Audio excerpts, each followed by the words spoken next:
Hello, my name is Benjamin Hart. I'm an American attorney and the managing director of Integrity Legal here in Bangkok, Thailand. As the title of this video suggests, we're discussing the Thai baht currency on the rise. Thought of making this video after reading a recent article from the Thai Examiner, that's thaiexaminer.com.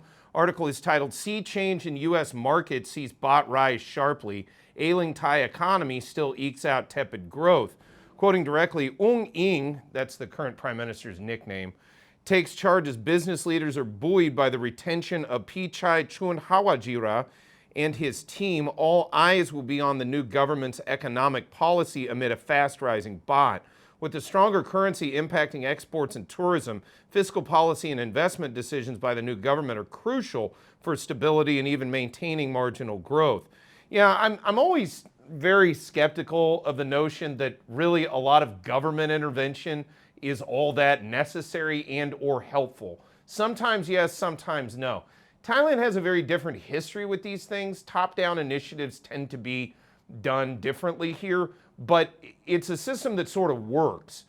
Not this sort of imported Keynesianism, interventionism notion that's come from the so-called liberal West, which in my opinion, the proof is in the pudding as to whether or not those methodologies really work or not. That said, quoting further, the Thai baht made a resounding comeback against the US dollar last week. In short, it ended last week 9.81% up on the dollar since May 1st.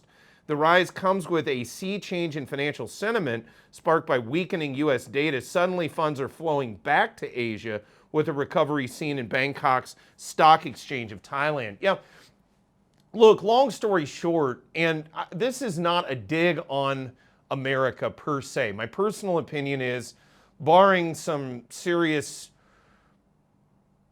transition mode we're going to have to go through to get our economy sort of back in line with the realities of the world, I think the United States' long-term prospects are great. Now, the greater West, especially Western Europe, I'm not so sure. They're kind of stuck in a holding position, operating as if they're out of a different era almost, or you know, the EU does things now that the Soviet Union would have, in their wildest dreams, would have never been able to do, and they continue to do it. And, you know, not to get too deep into this, but locking up people for things like free, you know, speech crimes and things. I mean, it's getting pretty crazy over there.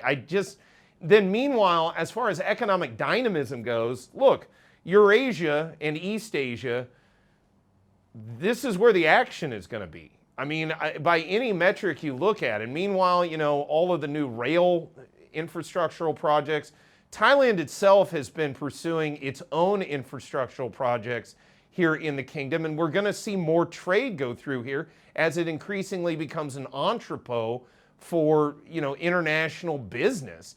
Meanwhile, as we've discussed in other videos, there's the talk of this new land bridge coming in, rail connections throughout the region. I mean, it's really not going to be all that surprising to me to watch the baht become sort of stronger over time. Now, that said, it does have ramifications for both the export sector and the tourism sector, because as the baht gets stronger, things get more expensive in export terms, and it becomes more expensive to come over here and, you know, be a tourist here in Thailand. That said, these things have a tendency to go up and down. Am I overly worried for the long term? No.